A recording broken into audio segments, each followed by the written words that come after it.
ایک اپنی ایکسٹینشن چاہتے تھے, دوسرا چیف آف آرمی اسٹاف بننا چاہتے تھے. یہ جو خواہشیں تھیں, اس خواہش کے نتیجے کے اندر اگر خان صاحب پہ سڑکوں پر تھے یا یہ پولیٹیکل سیٹ اپ آیا تو اس کے پیچھے وہ پراکسی وار تھی ساری کی ساری.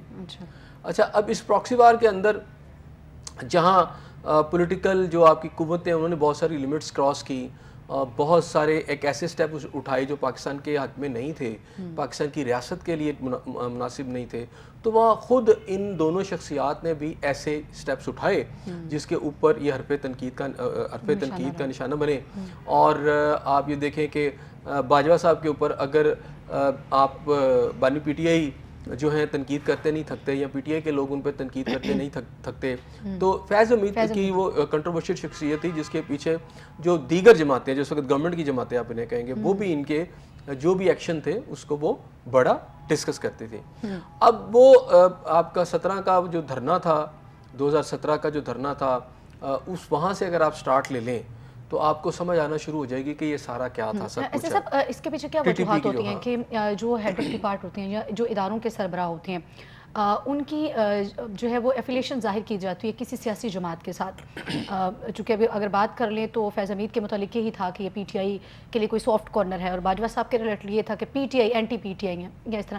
ایسا کیوں ہوتا ہے کہ جو چونکہ یہ تو بات آ گئی آرمی کی, تو جو مطلب اسٹیبلشمنٹ ہے اگر اس کا کردار سیاست میں نہیں ہے تو پھر ہر اس جماعت کے ساتھ کیوں ریلیٹ کیا جاتا ہے انہی کو جو اداروں کے سربراہ ہوتی ہیں, جو کہ ایک بڑا معتبر جو ہے وہ شخصیت ہے, اتنی اچھی شخصیت یا بہتر شخصیت کو آپ ریلیٹ کر رہے ہوتے ہیں سیاسی جماعتوں کے ساتھ. دیکھیں آج کا جو واقعہ ہے وہ یہ بتاتا ہے کہ یہ جو شخصیات ہوتی ہیں, جو بڑے اداروں کے اوپر بڑی شخصیات ہوتی ہیں, انہیں واقعی اپنے جو ایکشنز ہیں, اپنا کول آف فیل ہے, اور جو بھی ان کا طرز عمل ہے اس کو اس طرح کا رکھنا چاہیے کہ جب وہ ریٹائرڈ ہو تو اس کے بعد ان کے اوپر کوئی انگلی نہ اٹھائی جا سکے. لیکن بدقسمتی سے پاکستان کے اندر ایسا ہے, جہاں بہت سارے ایسے آپ کو سینئر آفیسرز ملیں گے جنہوں نے بڑی صاف ستھری نوکری کی اور ملک کی خدمت کی اور پھر چلے گئے. دیکھ لیں ان کے اوپر بات نہیں ہوتی, ایک لمبی لسٹ ہے لوگ اس کے اوپر ایسی بات کرتے, آخر انہی کے اوپر کیوں؟ تو پیچھے بہت ساری وجوہات ہیں, ان کے ایکشنز, ان کا طرز عمل جو وہ کرتے ہیں جس کی وجہ سے وہ کنٹروورشل بنتے ہیں, تو یہ بھی ایک رزلٹ نکلتا ہے. اچھا, یہ پاکستان میں نہیں ہے, بنگلہ دیش میں کیا ہوا ہے, وہاں پہ ان کی جو انٹیلیجنس چیف ہے, آپ کو پتہ نا, ان کو ایک تو معزول کیا گیا, پھر اگر وہ ملک سے فرار ہونے لگے تو انہیں گرفتار کیا گیا, اور کہا گیا کہ جو اس کے اندر حسینہ واجد کے ساتھ ان کی بہت زیادہ افیلیشن تھی, اور جو مخالفین کے اوپر یا اسٹوڈنٹس کے اوپر جو بھی ظلم و ستم ہوا, اس کے اندر وہ مین اسے برین چائلڈ کہہ لیں یا مین ایک انسٹرومنٹ تھے, تو اس لیے ان کے اوپر وہ ساری باتیں ہوئیں. تو یہ پاکستان کے اندر بھی ایسے ہی ہے کہ جب جو ایسی شخصیات ہوتی ہیں, جب ان کا خواہش جو ہوتی ہے اقتدار میں آنے کی, اختیار میں آنے کی, یا اپنے اقتدار کو دوام بخشنے کی, تو یہ وہ جو خواہشات ہوتی ہیں وہ پھر ان کے ایکٹس کا یا ان کے جو طرز عمل ہوتی ہے وہ اس کو پھر غلط لائنز پہ بھی لے جاتی ہے. یہی کچھ ہمیں فیض حمید صاحب کے کیس میں نظر آتا ہے. اس وقت اگر بات کروں کہ ان کے اوپر اوریجنل کیس تو وہ کیا تھا, وہ ٹاور سٹی والا ایک ہاؤسنگ اسکیم تھی, اس کا جو تھا وہ کیس تھا, جس کے اندر ان کے جو بھائی ہیں نجف صاحب, ان کے حوالے سے کہ وہ وہاں پر کچھ سہولیات چاہتے تھے, یا جو بھی ان کے کاروباری ایک معاملات ہیں, اس میں فیض حمید صاحب جو ہیں اس وقت جو ٹاور سٹی کے جو مالک ہیں, انہوں نے پھر جو کورٹ کو جا کے انہوں نے مختلف جگہ پہ اپلیکیشنز دی. جب ان کی سنوائی نہ ہوئی تو پھر وہ سپریم کورٹ میں بھی گئے. جو انکوائری کی گئی وہ یہ تھی کہ ان کے حکم پر ایک آپ کی پریمیر انٹیلیجنس کے لوگوں نے ان کے گھر پہ چھاپا مارا, وہاں 400 تولہ سونا تھا, پھر کروڑوں روپے کی نقدی تھی, اور اس طرح کی بہت سارے زیورات اور قیمتی چیزیں جو تھی, دیگر جو اشیاء تھی وہ لے گئے, اور پلس یہ کہ ان کے ساتھ کافی اس کے اندر زیادتی زیادتی کی گئی. اچھا, یہ کیس چل رہا تھا لیکن ان کو انصاف نہیں مل رہا تھا. تو اب جب اس میں کیا گیا تو اس میں جو انویسٹیگیشن ہوئی, اب چونکہ کورٹ مارشل ہو رہا ہے تو آپ یہ پریزیوم کر سکتے ہیں کہ پیچھے کچھ نہ کچھ تو نکلا ہوگا. لیکن جو خبریں آئیں اس وقت وہ یہ بھی تھی کہ بعد میں معاملات کو سیٹل کرنے کی کوشش بھی کی گئی, تو ان کے وہ جو گھر تھا یا ان کا جو کوئی فلیٹ تھے یا کوئی ملنے والی جگہ تھی, وہاں فیض حمید خود بھی گئے اور جا کے ان سے بات چیت کی, اور ان سے یہ کہا کہ آپ کو 400 تولے سونا وہ تو واپس نہیں ہوگا, نہ نقدی واپس ہوگی, لیکن چلیں باقی معاملات جو ہیں اسے ٹھیک کر لیتے ہیں. اب ظاہر بات ہے اگر وہ وہاں پہ گئے تھے اور یہ سارا کچھ کیا تھا تو یہ خود ایک اٹ سیلف ایک بہت بڑا میں سمجھتا ہوں الزام ہے, اور بہت بڑا ایک سمجھے ایک ان کے اوپر ایلیگیشن ہے.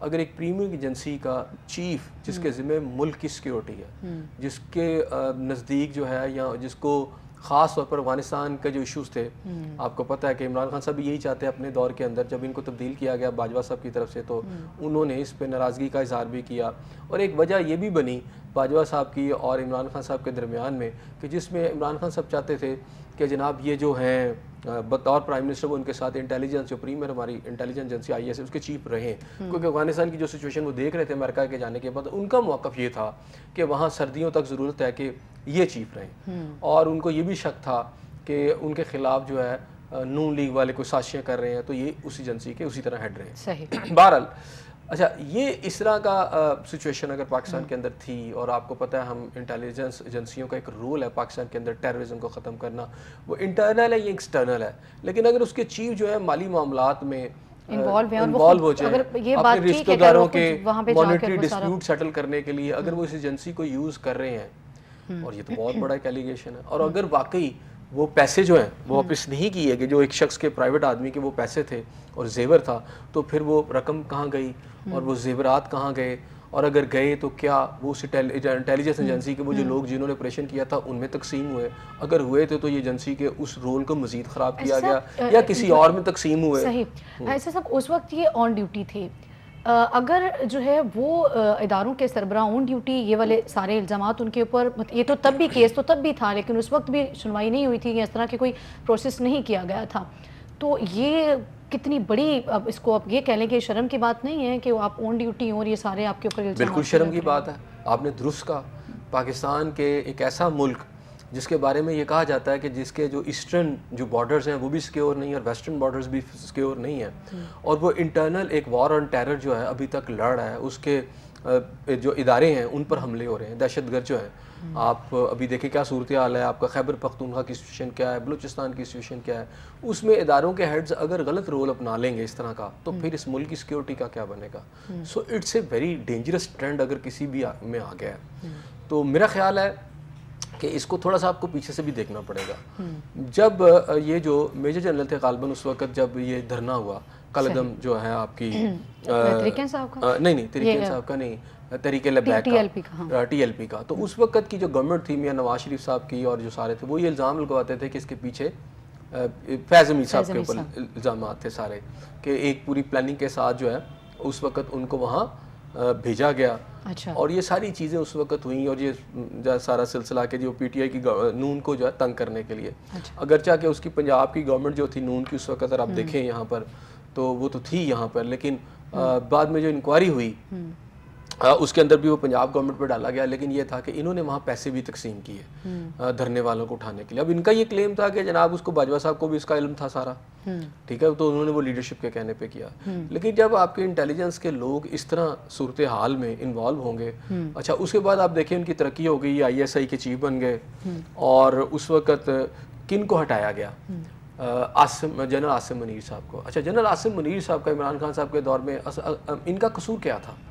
یہ انٹیلیجنس چیف تھے جنرل عاصم منیر, اور جو ہماری اطلاعات ہیں کہ انہوں نے جو ان کی وجہ تنازع بنی اس وقت کے پرائم منسٹر یعنی بانی پی ٹی آئی سے, وہ یہ بنی کہ یہ شکایت لے کر گئے ان کے پاس, اور انہوں نے بتایا کہ وہ جو بشرا بی بی کے ساتھ ان کی جو سہیلی تھی گوگی, اور وہ جو ساری کرپشن کے کیسز سامنے آئے بعد میں, انہوں نے بتایا کہ آپ کی ناک کے نیچے کیا ہو رہا, آپ اس کا نوٹس لیں. اچھا ہونا تو یہ چاہیے تھا, بہتر یہ تھا کہ اس وقت کے جو پرائم منسٹر تھے بانی پی ٹی آئی, وہ اس کو اگر آپ نے ایکشن نہیں بھی لینا تھا تو ان کو کنٹینیو کرنے دیتے اور کہتے کہ اچھا چلو میں اس پہ ایکشن لیتا ہوں, چل نہیں بھی لینا تو ایک ریزنیبل وے ہوتا ہے. لیکن انہوں نے انہی الزامات یعنی یہ بات بتانے پہ, یہ رپورٹ پیش کرنے پہ, اگرچہ کہ انہوں نے تو ایک اچھا کام کیا تھا ریاست کے لیے, آ کے بتایا تھا, ان کی وہ ذمہ داری تھی, جناب عاصم منیر نے اس فرض کو نبھایا تھا, ادا کیا تھا, آ کے آپ کو بتایا تھا. آپ اس پہ انکوائری کر دیں نا. آپ علیم خان کو نیب میں بھیج دیتے ہیں, آپ جہانگیر ترین کے بارے میں کہتے ہیں کہ جناب یہ کرپٹ ہو گئے ہیں اور یہ زمینیں مجھ سے لکھوانا چاہتے ہیں, یا علیم, اچھا جہاں یہ سارا ان کے گھر کا معاملہ آیا وہاں پر آپ نے آئی ایس آئی چیف کو ہی انسرمنائز طریقے سے ان کو ہٹا دیا, اور اس کی جگہ جناب فیض حمید کو وہاں لگا دیا گیا. یعنی دیکھیں نا, یہ آج کا معاملہ نہیں ہے, اس کی لائن بہت پیچھے سے چلتی ہے. تو یہ جو سارے واقعات ہوئے ڈیفینیٹلی اس سے رنجشیں بھی بڑھتی ہیں, کیونکہ ایک شخص جو ہے وہ صحیح طریقے سے جب چل رہا ہوتا ہے, اپنا فرض کی ادائیگی کر رہا ہوتا ہے, اور اس وقت کے میں سمجھتا ہوں یہ بڑا جہاد ہوتا ہے کہ جب آپ حکمران وقت کے سامنے ایک سچ بولتے ہیں یا اسے جا کے بتاتے ہیں کہ ایسا آپ کی ناک کے نیچے ہو رہا ہے, ٹھیک ہے, تو یہ تو جرت کا کام ہوتا ہے. بہرحال اس جرت کی پاداش میں انہیں سزا ملی, یعنی ان کو ہٹا دیا گیا. اچھا, اس کے بعد یہ ہوا کہ اب جو گوگی صاحبہ تھی, اب ان کے بارے میں خود پرائم منسٹر صاحب, آپ کو پتہ ہے کہ جب ان کا کیس ذرا زیادہ شور مچا تو پرائم منسٹر صاحب ٹی وی پہ آ گئے. حالانکہ پرائم منسٹر پاکستان جو 7ویں ایٹمی قوت کے پرائم منسٹر تھے اس وقت کے, ان کو تو یہ نہیں چاہیے تھا ایک عورت پہ کرپشن کے الزامات ہے, تو وہ آگے کہہ رہے تھے کہ جی دیکھیں جی وہ میری بیوی کی سہیلی ہے, بڑی اچھی عورت ہے, نیک عورت ہے, اس کو پھنسایا جا رہا ہے, ایسے کیا جا رہا ہے, ویسے کیا جا رہا ہے. ایک پوری سپیچ جو ہے وہاں دے دی. حالانکہ اگر واقعی آپ سمجھتے ہیں کہ کچھ غلط نہیں ہوا تو پہلی بات ہے کہ آپ بے خوف ہو کے نیب کو دے دیتے انکوائری, اینٹی کرپشن کو انکوائری دیتے ہیں, نیب کو دیتے کہ جی ٹھیک ہے یہ چونکہ بہت سیریس ایلیگیشن ہے تو میں نیب کو دے دیتا ہوں, let the NAB decide the case, پتہ چل جائے گا کہ کیا وہ کورٹ میں پیش ہونا چاہیے. اچھا, وہاں پر آپ خود آ گئے, یعنی آپ ترم خواہ بنے ہوئے ہیں انصاف کے حق کے, پراپر نظر آ گیا نا کہ وہ دفاع کرنے کے وہ دفاع کیا نا آپ نے. اچھا, وہ دفاع کیا ایک ایسی خاتون کے بارے میں جس کی رپورٹ جو تھی کرپشن کی, اور وہ بعد میں زبان زد عام بھی ہوئی ہے, جب کبھی بھی جب اس کی تفصیلات سامنے آئیں گے, اور میں اس کے بارے میں آپ کو اس طرح بھی بتا دیتا ہوں. یہیں سے آغاز کریں گے ایسے صاحب. ناظرین یہاں پہ لیں گے ایک چھوٹا سا break, stay with. Welcome back ناظرین, آگے بڑھیں گے. ایسے صاحب آج فیصل واڈا نے جو اسٹیٹمنٹ دی ہے وہ کہتے ہیں کہ فیض حمید اور پی ٹی آئی جو ہیں وہ ایک ہی نام ہے اور معاملہ جو ہے وہ دور تک جائے گا, بہت بڑے بڑے بت جو ہیں وہ گرنے والے ہیں. اور انہوں نے مزید یہ بھی کہا ہے کہ جی بانی پی ٹی آئی جو ہیں وہ ابھی زمین پر ہی لیٹ جائیں گے. اب اس سارے معاملے کو جو ہے فیض حمید کا کورٹ مارشل جو ہے اس کو ریلیٹ کیا جا رہا ہے فل فورس جو ہے وہ پی ٹی آئی کے ساتھ. آپ کیسے دیکھتے ہیں ابھی معاملہ جو ہے وہ تو ہے جو ہاؤسنگ سوسائٹی کے مالک ہیں اس حوالے سے جو کورٹ مارشل کا آغاز بھی کیا جائے گا, اس کو فوراً جو ہے وہ بانی پی ٹی آئی کے ساتھ ریلیٹ کرنا یا پی ٹی آئی کے ساتھ ریلیٹ کرنا, اس صورتحال کو آپ کیسے دیکھتے ہیں؟ جب کسی آدمی کے خلاف کوئی بھی آپریشن ہوتا ہے یا اس کے خلاف کوئی بھی کارروائی ہوتی ہے تو پھر اس کی سارے اسپیکٹس کو بھی دیکھا جاتا ہے. صحیح. اچھا, دوسری بات یہ ہے کہ میں نے پھر آپ سے شروع میں کہا تھا کہ سمپلی وہ کیس نہیں ہے, بلکہ یہ کہا گیا ہے کورٹ مارشل کے اندر جو بھی ہمیں اطلاعات ہیں وہ یہ ہے کہ انہوں نے آرمی ایکٹ کی مختلف شکوں کی خلاف ورزی کی ہے ریٹائرمنٹ کے بعد. عام طور پہ ریٹائرمنٹ ہونے کے بعد تو آپ تصور بھی نہیں کر سکتے نا کہ آپ ریٹائر ہو جائیں اور پھر آپ یہ, اس کا مطلب کوئی سیریس ایلیگیشن ہے, سنگین ایلیگیشن ہے. یہ اٹ سیلف یہ بات ہی بتاتی ہے کہ کوئی چھوٹے ایلیگیشن نہیں ہے جس پہ کورٹ مارشل کیا جا رہا ہے ایک جنرل کا. اس کا مطلب فوج یہ سمجھتی ہے کہ جنرل فیض حمید صاحب کا جو کردار ہے وہ یعنی وہ ٹھیک نہیں ہے. اس کے اندر ایسی چیزیں ضرور ہیں ان کے ایکٹس کے اندر جو انہوں نے کی, اور پھر ریٹائرمنٹ کے بعد بھی ایسی اس میں ان کی کچھ انوالومنٹس ہیں جس سے ریاست پاکستان کو, یا آپ یہ سمجھ لیں کہ دفاع پاکستان کو, یا پھر آپ سمجھ لیں کہ ریاست کے مختلف جو آرگنز ہیں اس میں فوج ہے, کہیں نہ کہیں کچھ نہ کچھ ان کو نقصان ہے. اچھا, اب اس کو تھوڑا سا لیفٹیننٹ جو ہے آپ کے جنرل صاحب کا فیض حمید صاحب, ان کا ذرا تھوڑا سا میں بتا دیتا ہوں کہ یہ کنٹروورشل رہے ہیں. حالانکہ یہ ٹاپ جو ہے آپ کی سلاٹس ہیں آرمی کی اس پہ رہے ہیں, تو پھر بھی اگر ان کا کورٹ مارشل ہو رہا ہے تو یہ سوچنے والی بات ہے. وہ کنٹروورشل شخصیت رہی ہیں. آپ دیکھیں نا کتنی وہاں پہ کچھ چھوٹے عہدے نہیں ہیں. اچھا, یہ موجودہ joint chief of staff committee کا چیئرمین جنرل, اچھا ادھر سے ہٹ جاتے ہیں. اچھا, اس سے قبل وہ جی ایچ کیو میں ایڈجوٹنٹ جنرل کے عہدے پر بھی فائز رہے. جنرل فیض حمید, لیفٹیننٹ جنرل فیض حمید راولپنڈی میں 10 کور کے چیف آف سٹاف, پنو آکل میں جنرل آفیسر کمانڈنگ اور آئی ایس آئی میں D G counter intelligence section کے طور پر بھی فرائض جو ہے سر انجام دے چکے ہیں. 2021 میں لیفٹیننٹ جنرل فیض حمید کی بطور کور کمانڈر پشاور تعیناتی ہوئی. چند ماہ بعد انہیں کور کمانڈر بہاولپور تعینات کر دیا گیا. 2022 میں آئی ایس پی آر کی جانب سے کی جانے والی ایک ٹویٹ میں کہا گیا تھا کہ general headquarters G H Q نے آرمی چیف کی تعیناتی کے لیے سمری وزارت دفاع کو بھیجی تھی جس میں ان کا نام بھی شامل تھا. ٹھیک ہے, یعنی ان کو پھر بعد میں آرمی چیف کے طور پر بھی ان کا نام شامل تھا. اچھا, جب یہ پشاور میں تعینات ہوئے کور کمانڈر تو عام طور پر پشاور کے اندر, چلیں اس سے پہلے میں تھوڑی سی بات بتا دیتا ہوں, ان کا اگر آپ تھوڑا سا کیریئر دیکھیں تو یہ بڑی سپیڈ سے آپ کو نظر آتا ہے. دھرنے سے آگے اگر آپ چلنا شروع کریں اور اس سے پہلے بھی کہ بڑی تیزی سے ترقی حاصل کرتے چلے گئے, بڑے شارٹ ٹائم میں. کنٹروورشل رہے لیکن شارٹ ٹائم میں ترقی بھی کرتے چلے گئے, اور آرمی کی چیف کی طرف ان کا سفر تیزی سے جاری رہا. صحیح. ISI چیف بنتے ہیں اور پھر ادھر چلے جاتے ہیں. اور جب یہ پشاور کے کور کمانڈر بنے تو مجھے یاد ہے اچھی طرح اس وقت سابقہ گورنر ہے پنجاب کے لیفٹیننٹ جنرل, میں ان کا نام تھوڑا سا میرے دماغ سے نکلا, پنجاب کے, وہ پھول چھول لے کے بھی وہاں پہنچ گئے. بہت سارے اور لوگوں نے مبارکباد دینے شروع کر دی, کیونکہ جب کور کمانڈر پشاور بن جاتے ہیں تو اس کا آپ کے سمجھے کہ آپ کے امکانات بہت بڑھ جاتے ہیں کہ آپ نے چیف آف آرمی اسٹاف بننا ہے. صحیح. تو لیکن پھر بعد میں ان کی اس طرح کی صورتحال پر انہیں وہاں سے چند ماہ کے بعد ہی تبدیل کر دیا. خیر یہ ان کی جو کنٹروورسی ہے وہ ہمیشہ سے رہی. جب یہ افغانستان میں گئے وہاں انہوں نے کوئی چائے شائے کا کپ پیا تو وہاں پہ جب تصویریں ریلیز ہوئیں تو اس کے اوپر بھی بہت لے دے ہوئی بات چیت ہوئی. تو کہنے کا مقصد یہ ہے کہ اگر تو میں نے آج بھی ایک سینئر آرمی آفیسر سے بات کر رہا تھا, حالانکہ ان کی جو ہے آپ یہ سمجھیں کہ ہمدردیاں PTI کے ساتھ ہیں, لیکن انہوں نے یہ مجھے کہا کہ دیکھیں آپ صاف ستھری نوکری جب کرتے ہیں, کنٹروورشل نہیں بنتے اور پھر پولیٹیکل جماعتوں کے پیچھے نہیں بھاگتے اقتدار کے لیے, تو آپ باعزت طریقے سے ریٹائر بھی ہوتے ہیں اور باعزت طریقے سے بعد کی زندگی بھی گزرتی ہے. لیکن ہمارے یہاں پر فوج کے اندر ایک مائنڈ سیٹ, بڑی عہدے پہ شخصیت ہوتی ہیں ایسے صاحب, وہ اتنی جو ہے وہ کنٹروورشل کا شکار ہوتی ہے. اب دیکھیں نا خان صاحب کے پیچھے یہ ایک بہت بڑی آپ سمجھیں کہ قوت تھی. صحیح. مائنڈ سیٹ کہا جاتا تھا سارا انہی کا. پھر جس لانگ مارچ کے اندر عمران خان صاحب کو گولی لگی پاؤں کے اوپر, جو ان کا کلیم ہے, اب وہ لگی ہے کہ نہیں لگی وہ تو علیحدہ بات ہے, کیونکہ ایک دن پلسٹر ایک ٹانگ پہ تھا تو دوسرے دن پلسٹر دوسری ٹانگ پہ تھا, تو یہ سمجھ نہیں آتا تھا گولی کس ٹانگ پہ لگی. ایک دن وہ بتاتے تھے اس ٹانگ پہ لگی ہے, پھر دوسرے دن پتہ چلتا تھا دونوں ٹانگوں پہ پلسٹر ہو چکا ہے. خیر یہ ساری باتیں ان کا کلیم ہے, جو بھی PTI والوں کو میری بات بری لگتی ہوگی لیکن یہ بھی حقائق ہیں, کیونکہ یہ ساری چیزیں فوٹیجز میں ہم لوگوں نے دیکھی کہ ایک ٹانگ پہ گولی لگی, پھر ایک ٹانگ پہ پلسٹر تھا, پھر اگلے دن وہ لیفٹ پہ چلا گیا, لیفٹ سے پھر دونوں ٹانگوں پہ چلا گیا. کچھ سمجھ نہیں آ رہی تھی یار گولی لگی کہ کبھی کہتے ہیں ادھر لگی کبھی کہتے ہیں ادھر لگی. تو پھر میں کیا کہہ سکتا ہوں, آپ کو پتا ہوگا جب وہ گرفتار ہوئے تھے تو جب انہیں سرکار جو اداروں نے پکڑا تھا گرفتار, کو پتا ہے وہ اس وقت چیئر پہ بیٹھے ہوئے تھے تو انہوں نے یوں پکڑ کے ان کو اٹھایا. تو یہ ڈرامے تو ایسے سب یہ ڈرامے تو ہوتے رہتے ہیں, وہ پلیٹسٹ بھی گرتے رہتے ہیں, یہ ڈرامے تو پھر سیاسی شخصیت تو کرتی رہتی ہے. چلے آپ نے ایک ڈرامہ ادھر بھی ہو گیا, یہ وہ ڈرامے, یہ میرے خیال میں یہ PMLN کی تاریخ کا پہلا ہی سال ہوگا جس میں وہ بیمار نہیں ہوئی کوئی شخصیات بھی, کیونکہ اقتدار میں موجود ہے نا, بیماری نظر ہی نہیں آ رہی. تو خیر وہ ڈرامہ ادھر بھی ہو گیا, ادھر بھی ہو گیا. یہ تو ریاست مدینہ بنانے جا رہے تھے نا, تو ریاست مدینہ کا جو بنیادی پاکستان کو ہم نے جو ہے وہ ایشیا کا ٹائگر بھی بنانا. اچھا ٹائگر نہیں, وہ تو ہو گیا نا, وہ بن رہا ہے, وہ نظر آ رہا ہے, نظر آ تو رہا ہے ہمیں. دیکھیں نا میرا پوائنٹ آف ویو یہ ہے کہ چور ڈاکو آپ جن کو کہتے ہیں وہ تو آپ کہہ دیتے ہیں نا, چلے ہم اس کو تھوڑی دیر کے لیے کہتے ہیں چلے آپ نے ٹھیک کہا ہوگا, لیکن آپ نے کہا ہم فرشتے ہیں, ہم بنانا چاہتے ہیں ریاست مدینہ. تو ریاست مدینہ کا جو بنیادی کرکس ہے وہ ہے سچ, کہ سچ بولو, ٹھیک ہے. اور اگر آپ بھی وہی ایکٹ کر رہے ہیں جن کے بارے میں آپ دوسروں کو مورد الزام ٹھہرا رہے ہیں, تو آپ میں اور ان میں فرق کیا ہے؟ کیونکہ پوری دنیا نے دیکھا کہ جب پکڑ سے ایسے کیا گیا تو بھاگتے ہوئے پھر وہ گئے.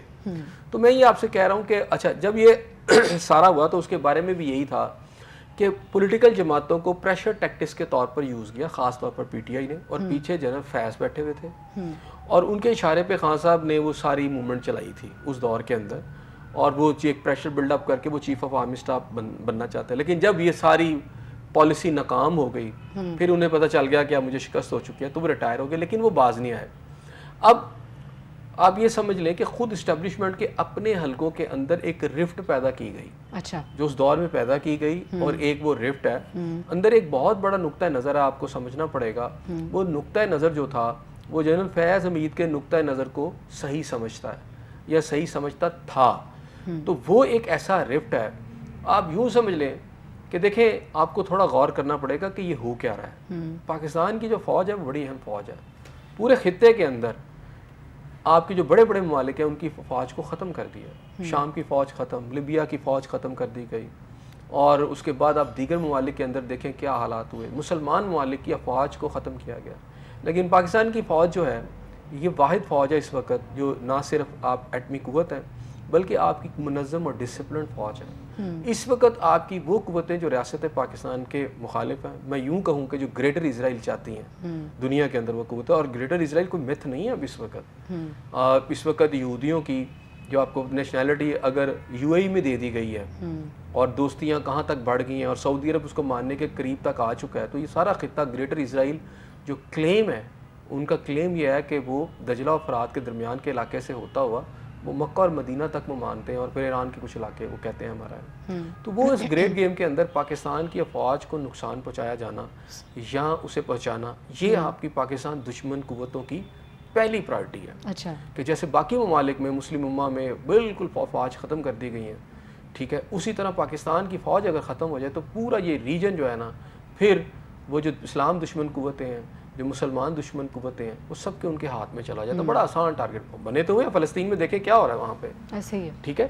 تو پاکستان کی فوج کو ختم کرنا جو ہے نا, یہ ایک ٹارگٹ ہے. اچھا, اب سمجھتے ہوئے, جانتے ہوئے یا نہ جانتے ہوئے, یا غیر شعوری طور پر یا علم نہ ہوتے ہوئے, ہمارے یہاں پر بہت زیادہ میں سمجھتا ہوں کہ جو لوگ ہیں وہ کچھ ایسے ہاتھوں میں کھیل رہے ہیں جو پاکستان کی اس قوت کو توڑنا چاہتے ہیں. ایک طرف آپ کو نظر آتا ہے کہ خیبر پختونخوا کے اندر اور بلوچستان کے اندر وہ کس کے ساتھ لڑ رہے ہیں, کس پر حملے کر رہے ہیں, وہ فوج پہ حملے کر رہے ہیں, پاکستان کے ریاستی اداروں پہ حملے کر رہے ہیں جو آپ کے دشمن ہیں, جو ٹیررسٹ ہیں. تو دوسری طرف سے آپ یہ ایکسپیکٹ نہیں کرتے کہ ملک کی جو پولیٹیکل قوتیں ہیں وہ اس طرف جائیں گی.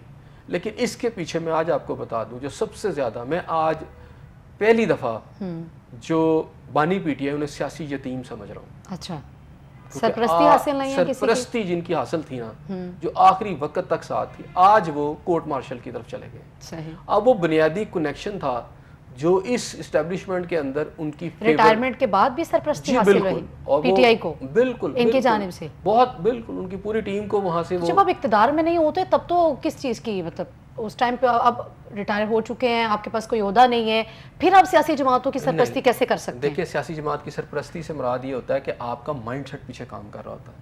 ٹھیک ہے, مائنڈ سیٹ آپ کا ہوتا ہے اور مشورے چل رہے ہوتے ہیں کہ آپ ایسے کر لیں, آپ ایسے کر لیں, آپ ایسے کر لیں, آپ ایسے نہیں تو ایسے کر لیں, اور وہ سنے جاتے ہیں, وہ سنے جاتے ہیں, چاہے آپ ریٹائر بھی ہو جائیں. ہاں بے شک ریٹائر بھی ہو جائے, کیونکہ ایک وہ قوت ہے. اور پھر ایک اتنے بڑے عہدے کے اوپر جب آپ ریٹائر ہوتے ہیں تو پیچھے آپ کے پورے ایک لیگیسی ہوتی ہے اس اسٹیبلشمنٹ کے اندر. جہاں جہاں آپ نے کام کیا ہوتا ہے, آپ کے جونیئر ہوتے ہیں, آپ کے دوست ہوتے ہیں, وہ اس مائنڈ سیٹ کو چلاتے رہتے ہیں. وہ مائنڈ سیٹ جو ہے نا, اصل مسئلہ یہ ہے کہ پاکستان کی اسٹیبلشمنٹ میں وہ والا مائنڈ سیٹ ابھی مکمل طور پہ ختم نہیں ہوا. اچھا, یعنی اگر وہ اپنے اچھا, اس کے اندر یہ جو کنیکشن ہے نا, یہ جو جناب فیض حمید والا, یہ بڑا اسٹرانگ ہے. صحیح. آج جب ان کا کورٹ مارشل ہوگا, ایک چھوٹا سا بریک لیں گے ناظرین, stay with us. Welcome back ناظرین, آگے بڑھیں گے. حسین صاحب, اس ساری صورتحال میں جو ہے وہ سپریم کورٹ کا کردار آپ کیسے دیکھ رہے ہیں, چونکہ انہوں نے کہہ دیا کہ آپ اس سارے پروسیس کو جو ہے وہ کورٹ مارشل کی طرف لے کر جائیں, یعنی عدلیہ آزاد ہے, خود مختار ہے, با اختیار ہے. اچھا جی, میں سپریم کورٹ کی طرف جانے سے پہلے نا میں تھوڑا سا یہ بتاؤں گا کہ اس وقت اس ساری صورتحال کے اندر کچھ چیزیں بہت ساری چل رہی تھی, اسی میں عدلیہ کہا جائے گا سارا. صحیح. یہ بہت بات تیزی سے پھیلائی جا رہی تھی, اور میں آپ سے بار بار کہہ رہا تھا, اور ہم نے یہ پروگرام کیا تھا 2 دن پہلے, یعنی پچھلے ہفتے میں ہمارا اینڈ کا پروگرام یہ تھا, جس کی میرا کیچ لائن بھی نکلی تھی کہ کوئی مذاکرات نہیں ہو رہے, ٹھیک ہے, اور خان صاحب ایک دلدل میں. تو اب آپ یہ دیکھ لیں کہ جو جنرل فیض حمید کی گرفتاری کے بعد ایک چیز تو اسٹیبلش ہو گئی ہے کہ پاکستان کی اسٹیبلشمنٹ کے بانی پی ٹی آئی سے کوئی مذاکرات نہیں ہو رہے. صحیح. یعنی یہ اس کو کوربوریٹ کرتا ہے, اس بات کو کہ کوئی مذاکرات نہیں ہو رہے. اور یہ اس بات کو بھی کوربوریٹ کر رہا ہے کہ وہ جو کہہ رہے تھے کہ جناب کوئی معافی ہو جائے, تلافی ہو جائے تو کوئی جان چھوٹ جائے گی, وہ بھی نہیں ہے. باتیں تو دونوں جانب سے ہو رہی تھی, کسی ایک طرف سے. یہ کلیم کیا جا رہا تھا پی ٹی کے وی لاگرز, اچھا وہ انہوں نے ایسا طوفان ہے بدتمیزی برپا کیا ہوا تھا سوشل میڈیا کے اوپر, باتیں ایسی ایسی کر رہے تھے, بندہ پریشان ہو جاتا. اچھا, یہاں تک کہا جا رہا تھا, ایک ٹاپ کے اینکر سمجھے, ٹاپ کے صحافی سمجھے جاتے ہیں پاکستان کے, ایک بڑے گروپ سے ان کا تعلق تھا, وہ کہہ رہے تھے کہ جناب تمام ایئرپورٹس پہ, کوئی 12 ایئرپورٹس کا انہوں نے ذکر کیا کہ جہاں پر آ کے طیارے کھڑے ہیں, یعنی اتنی ایمرجنسی کی صورتحال پیدا ہو سکتی ہے کہ جس کے اندر جو ہے پولیٹیکل لیڈرشپ, جس میں نواز شریف صاحب, مریم نواز صاحب, اور ایون فوج کی کچھ لیڈرشپ کو بھاگنا پڑے گا ملک سے ان کے لیے. یعنی اس طرح کے وہ بنگلہ دیش والی صورتحال وہ سے پورٹری کر رہے تھے کہ جب بس پتہ نہیں کیا ہو گیا, بھی ہو جائے گا. اچھا, ایک نے تو مذاکرات کے بعد کون سی پارٹی آنی ہے, کون سا سیٹ اپ بننا ہے, وہ بھی بتا دیا, وہ بھی ایک سینئر صحافی ہیں. مطلب ایسی ایسی کلابے لا کے ملا رہے تھے کہ بندہ حیران ہو جاتا ہے کہ بھائی دیکھیں بات سنیں. اگر آپ نے یہ سمجھتے ہیں کہ خان صاحب نے اچانک ہی 2 مہینوں کے بعد باہر نکلنا, اور یہاں تک تھا کہ جی وہ پرائم منسٹر, خان صاحب بات ہو گئی ہے فوج کی, بس نکلیں گے اور بعد جا کے پرائم منسٹر کرسی پہ بٹھا دیے جائیں گے. دیکھیں, کچھ بھی ہونے کے لیے کچھ اسباب کی ہونا بڑا ضروری ہوتا ہے, اس کو تھوڑی دیر کے لیے. اب خان صاحب باہر آ جائیں گے, بھائی کوئی طریقہ ہوگا, کیسز ہیں ان کے اوپر, تو مقدمات ہیں, تو کیسے آئیں گے بھائی, عدالتوں سے فیصلے ہوں گے نا, تو عدالتوں سے جب بھی فیصلے نہیں ہوئے وہ کیسے باہر آئیں گے, ان پہ تو بہت زیادہ کیسز ہیں. اچھا, تھوڑی دیر کے لیے اب کیا ہوگا, جی حکومت ختم ہو رہی ہے. اب حکومت کیسے ختم ہوگی, یہاں تو وہاں پر چینج آ جائے, پارلیمنٹ کے اندر چینج آ جائے, اور ووٹ آف نو کانفیڈنس ہو جائے. تو صورتحال ابھی آپ نے سپریم کورٹ کی بات کی کہ جن لوگوں کو بحال بھی کیا گیا ان سے ابھی تک حلف نہیں ہوا, اور سپریم کورٹ کی طرف سے بیان بھی آ گیا کہ اس فیصلے پہ عمل درآمد ہونا چاہیے. وہ ایک علیحدہ ایشو ہے. اچھا وہاں پہ آپ دیکھتے ہیں پارلیمنٹ سے بھی کوئی آپ کو تبدیلی ہوتی نظر نہیں آئی. اب تیسرا یہ آتا ہے کہ ملک میں ماشاء اللہ لگ جائے. نہیں یہ دیکھیں, اچھا میں وہی کہہ رہا ہوں, ماشاء اللہ لگ جائے. تیسرا آپشن یہ ہے ماشاء اللہ لگ جائے. اچھا ماشاء اللہ لگ جائے تو ماشاء اللہ کس کے خلاف لگنا ہے؟ گورنمنٹ ہے. اگر پی ٹی آئی والوں کی بات ٹھیک ہے کہ ان کو سپورٹ جو اسٹیبلشمنٹ کر رہی ہے, اسٹیبلشمنٹ اپنے خلاف ماشاء اللہ لگا دے گی. تو اس لیے یہ جو لوگ ہیں نا, یہ وہ کیا کہتے ہیں اسے, میں ہم کہوں کی جنت کہوں گا, کہ ایک سیٹ اپ چل رہا ہے. نے اگر ایک فیصلہ دے دیا ہے مخصوص نشستوں کے حوالے سے, اس پر ابھی تک عمل درآمد کیوں نہیں ہو رہا؟ ابھی تو یہ ہفتے والے دن جو ہے ایک بڑا واضح موقف بھی سامنے آ گیا کہ جو سپریم کورٹ نے فیصلہ دے دیا ہے اس کو جو ہے وہ تسلیم کیا جائے گا. اس کے علاوہ جو ہے وہ کسی قسم کا کوئی حل بھی نہیں ہے. اب آپ بتائیں کہ یہ اب ٹکراؤ دیکھ رہے ہیں آپ حکومت کا اور عدلیہ کا, اگر اس کے اوپر جو ہے وہ عمل درآمد نہیں ہوتا تو. اچھا اس میں وزیر قانون جو ہے رانا ثناء اللہ صاحب نے, صاحب کا ہمارے وزیر قانون, انہوں نے بڑی ٹیکنیکل سی بات کی ہے. انہوں نے کہا کہ کیونکہ اس سے پہلے دو چیزیں ہو چکی ہیں. ایک تو کلیتا فیصلہ جنہوں ہے ان کی طرف سے پوری ڈیٹیل آئی کہ کلیتا فیصلے کے اندر کیا کیا چیزیں تھی جو کہ غلط تھیں. یہ فیصلہ کس نے کرنا ہے کہ یہ آئین اور قانون کے مطابق ہونا چاہیے؟ سپریم کورٹ نہیں کرنا, یہ رانا ثناء اللہ صاحب یا وزیر قانون نے تو نہیں کرنا. لیکن ان کا ایک پوائنٹ آف ویو آیا ہے, ٹھیک ہے, وہ پوائنٹ آف ویو آیا. وہ کلیتی فیصلہ بھی تو دیکھیں نا, اس میں 5 کا بھی ایک فیصلہ ساتھ کھڑا ہے. اب اس کے اندر انہوں نے جا کے پارلیمنٹ کے اندر اپنی موومنٹ جو بھی کی ہے, اب وہ بھی اپنی جگہ پہ کھڑی ہے. اب تو یہ سپریم کورٹ میں دوبارہ سے جانا ہے. ابھی انہوں نے دے دیا پوائنٹ آف ویو, اب پارلیمنٹ نے اپنی جو ہے ترمیم کر لی. اب اس ترمیم کو صدر نے اس پہ سائن کر دی, اب وہ بھی امپلیمنٹ ہو چکی ہے. تو سپریم کورٹ نے اب دوبارہ اس کیس کو سننا ہے, سن کے اس کے اندر سے پھر کوئی نتیجہ نکلے گا. ایسے نہیں ہوگا. اب اس طرح سیدھا جا کے آپ کے جی آپ نے مانا نہیں ہے اور آپ جا کے کوئی توہین عدالت کا کوئی نوٹس جاری کر سکتے ہیں, سپریم کورٹ کر سکتی ہے, یہ ان کے پاس اختیار ہے. لیکن اب معاملہ جو ہے نا بہت پیچیدہ ہو گیا, اب یہ اتنا سمپل نہیں رہا. تو دیکھتے ہیں کیا بنتا.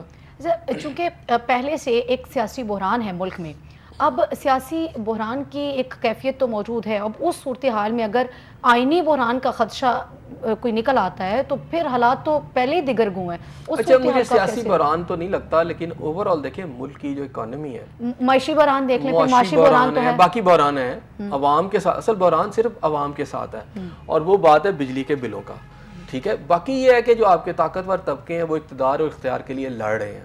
کبھی کوئی اقتدار میں ہوتا ہے تو اس کو اس وقت سب کچھ اچھا لگ رہا ہوتا ہے, اور کبھی وہ جب اپوزیشن میں چلا جاتا ہے تو اس کو سب کچھ برا لگ رہا ہوتا ہے.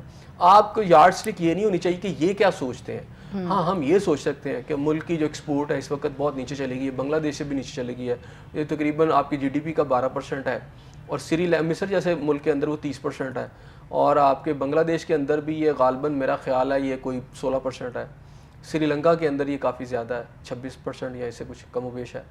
تو بہرحال ملک کی جو معاشی صورتحال ہے وہ بہت خراب ہے, دیگرگوں ہے, ماننا پڑے گا. ملک کے اندر عام آدمی کی حالت زار بہت بڑی ہے, وہاں کرائسس ہے, بحران وہاں پہ ہے. تو اس میں یہ کوئی بحران نہیں. صورتحال میں آپ آئینی بحران نہیں دیکھتے؟ اگر آگے جو ہے وہ خود یہ کہنا پڑتا ہے ججز کو کہ کچھ بھی ہو جائے اس کے عمل درآمد تو ہونا چاہیے کیونکہ قانون اور آئین کے مطابق. دیکھیں وہ عمل درآمد کہہ رہے ہیں نا, اب عمل درآمد کرنے کے لیے آپ, لیکن دوسری جانب وہ تو یہ کہہ رہے ہیں لیکن حکومت کہیں پہ آپ کتنی وہ اس چیز کے اوپر وہ ڈیم شور ہے کہ ہو ہی نہیں سکتا فیصلہ. لیکن اب اس پہ سپریم کورٹ ہمیں تسلیم نہیں ہے جی فیصلہ, سپریم کورٹ بھی اس پہ فیصلہ کرے نا, اگلا فیصلہ بھی کرے, کیس سنے اور اس کو فیصلہ کرے. میں نے تو کہا کہ اب یہ پیچیدہ کیس ہے, ابھی کورٹ میں جائے گا, ان کی ترامیم جو ہیں وہ بھی جا کے وہاں ڈسکس ہوں گی, اور باقی چیزیں بھی ڈسکس ہوں گی. اب ایک فیصلہ یہ ہے, اب اگلا اگر کوئی بینچ بنتا ہے, اگلی کوئی چیز وہ سنتے ہیں, وہ بھی دیکھنا کس نے سننی ہے. جہاں تک پی ٹی آئی کے جو ہیں چیف کا تعلق تھا, ان کو انہوں نے آج کہہ دیا ہے کہ وہ قاضی فائز عیسیٰ پر انہیں اعتماد کوئی نہیں ہے. وہ تو کہہ رہے ہیں کہ جناب یہ میرے کیسز نہ سنیں, اور انہوں نے اس وقت ان پر مکمل عدم اعتماد کا اظہار کیا ہوا ہے. تو جب عدم اعتماد ہو جائے تو بہرحال یہ ان کا اپنا ایک پوائنٹ آف ویو ہے. اب سپریم کورٹ نے اس کیس کو سننا ہے ابھی, تو لیٹ سی کہ کیا باہر نکلتا ہے. اپنی چونکہ وقت کی نوعیت کے مطابق اگر گورنمنٹ نے جو ہے وہ پارلیمنٹ سے قانون پاس کروا لیا جس کے اوپر وہ ابھی عمل درآمد کرنے کے لیے بڑے پر تول رہے ہیں, وقت کی نوعیت کو مد نظر رکھتے ہوئے اب سمجھتے ہیں کہ جب ضرورت ہو تو اپنی مرضی کا جو ہے وہ آپ قانون بھی بنا سکتے ہیں, اس کے اوپر عمل درآمد بھی کروا سکتے ہیں. ساری حکومتیں ایسا کرتی ہیں اپنے آپ کو اسٹرینتھن کرنے کے لیے, جو ان کے پاس لیگل ریمیڈیز ہوتی ہیں, کانسٹیٹیوشنل ریمیڈیز ہوتی ہیں, وہ اس کو استعمال میں لاتی ہیں. اب یہ فیصلہ ان کو نظر آتا ہے کہ ان کی پوری گورنمنٹ ختم ہو سکتی ہے, تو وہ اپنی جو لیگل ریمیڈیز ہیں تھرو پارلیمنٹ وہ لے آئے ہیں. یعنی ان کو یہ چیز تو واضح طور پہ نظر آ رہی تھی نا کہ اس فیصلے کے بعد حکومت جب خان صاحب کی گورنمنٹ جانے لگی تھی تو انہوں نے بھی اپنی پوری کوشش کی تھی ہر طرح. اس وقت وقت ان کے جو اسپیکر تھے انہوں نے بھی پورا زور لگایا تھا, سب کچھ کیا تھا, اداروں کو بھی استعمال کرنے کی کوشش کی تھی. یہ ہر گورنمنٹ کرتی ہے. مثلا حسینہ واجد جب بھاگی تھی تو اس نے بھی اپنی آخری ٹائم تک کہا کہ میں ریزائن نہیں کروں گی, اور سب کچھ کہا تھا, لیکن وقت کے ساتھ آپ نے دیکھا کہ کیا ہوا. تو دیکھیں اب آگے دیکھنا ہے کہ وہ ادارے کیا رول پلے کرتے ہیں. اب سب سے زیادہ جو آپ کو نظر آتی ہے, اب گراؤنڈ پہ تو بات کرتے ہیں کہ جی باہر نکلیں گے, لیکن ابھی تک کوئی ایسی مجھے موومنٹ نظر نہیں آ رہی پی ٹی آئی کی طرف سے بھی. اب انہوں نے تو آج اعلان کیا ہے بانی پی ٹی آئی نے کہ اگر ہم خاص طور پر اگر ان کو قاضی فائز عیسیٰ صاحب چیف جسٹس آف پاکستان کہ اگر ان کو ایکسٹینشن دی گئی تو ہم پورے ملک میں پہلی دفعہ احتجاج کریں گے اور پوری روڈوں پہ آ جائیں گے. اب سوال یہ پیدا ہوتا ہے کہ جو کیا ان کے اندر واقعی اتنی صلاحیت ہے کلیم کرنا. ابھی جماعت اسلامی نے کلیم کیا تھا, جماعت اسلامی نے ایک اچھی ایفرٹ کی تھی. جو نئے جب قاضی فائز عیسیٰ صاحب کی تعیناتی ہونی تھی تو آئی تھنک وہ 3 ماہ قبل جو ہے وہ نوٹیفکیشن واضح ہو گیا تھا ان کی تعینات. ابھی آپ کیسے دیکھتے ہیں کہ جو نئے چیف جسٹس آئیں گے ان کے حوالے سے کوئی اس طرح کی؟ ابھی دیکھیں it's too early to comment on that نا. ابھی تو کوئی چیزیں بھی قاضی صاحب کے حوالے سے تو 3 ماہ پہلے تو نوٹیفکیشن, یہ بھی ابھی ان کا کافی ٹائم ہے, اس میں 3 ماہ پہلے کوئی نوٹس آئے گا تو دیکھ لیں گے, آ جائے گا اگر کوئی آتا تو.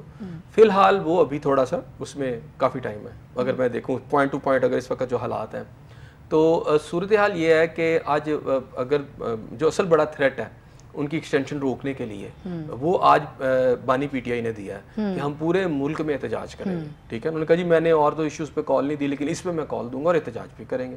اچھا آپ کی کال آ گئی لیکن کیا کال پہ عمل درآمد ہو جائے گا؟ وہ کال کے اوپر لوگ باہر نکل آئیں گے. اب یہ بھی بڑا ایک اہم سوال ہے. اب جماعت اسلامی نے دھرنے کے دیا انہوں نے اچھی ایفرٹ کی, انہوں نے کچھ لکھوا بھی لیا. ظاہری بات ہے گورنمنٹ اب مان ہی نہیں. میں نے جو آپ کو لفظ کہے تھے بند گلی میں چلے گئے ہیں, تو بند گلی میں چلے گئے تھے, گورنمنٹ نے کچھ نہیں دیا لیکن انہوں نے کاغذ پہ کچھ لکھوا لیا. پھر انہوں نے کہا جی ہم پورے پاکستان میں دیں گے, حکومت مخالف جو ہے موومنٹ چلائیں گے, لیکن چلا اس لیے نہیں سکتے کہ آپ کو گراؤنڈ پہ لوگ چاہیے اس طرح کی موومنٹس کے لیے. اب پی ٹی آئی کی صورتحال یہ ہے کہ پی ٹی آئی اس وقت تو مجھے نظر نہیں آ رہی کہ کوئی بڑی موومنٹ چلانے کی پوزیشن میں. کلیم دعوے بہت ہیں, اور صورتحال یہ ہے کہ خان صاحب نے جانے سے پہلے, جیل میں جانے سے پہلے 2-3 بلکہ متعدد بار انہوں نے قوم سے کہا, اپنے جو وہ کہتے ہیں جی ساری قوم میرے ساتھ ہے, وہ والی قوم, کہ جی سڑکوں پر آ جائیں اور اس دن باہر آ جائیں. تو لوگ نہیں نکلے, اگر نکلے تو اکا دکا. تو اب دیکھنا یہ ہے کہ پی ٹی آئی کے پاس کیا اب وہ اسٹرینتھ رہے گی, اور پھر باہر اس کے جو ہمدرد ہیں خاص طور پہ اسٹیبلشمنٹ کے اندر, کیا یہ جنرل فیض حمید صاحب جو ہیں ان کے کورٹ مارشل کے بعد کیا وہ اس قابل رہیں گے کہ وہ کھل کر یا پس پردہ کوئی سپورٹ کر سکیں؟ یہ آنے والا وقت بتائے. صحیح ہو گیا. بہت شکریہ حسین صاحب کا. ناظرین آپ کا پروگرام دیکھنے کا بے شکریہ. کیونکہ اگر قانون بنا ہے اور اس پر عمل درآمد جو ہے وہ تو ہونا ہی چاہیے. مجھے دیں اجازت, کل پھر ملاقات ہوگی, سیم چینل سیم ٹائم. اللہ نے کے بعد.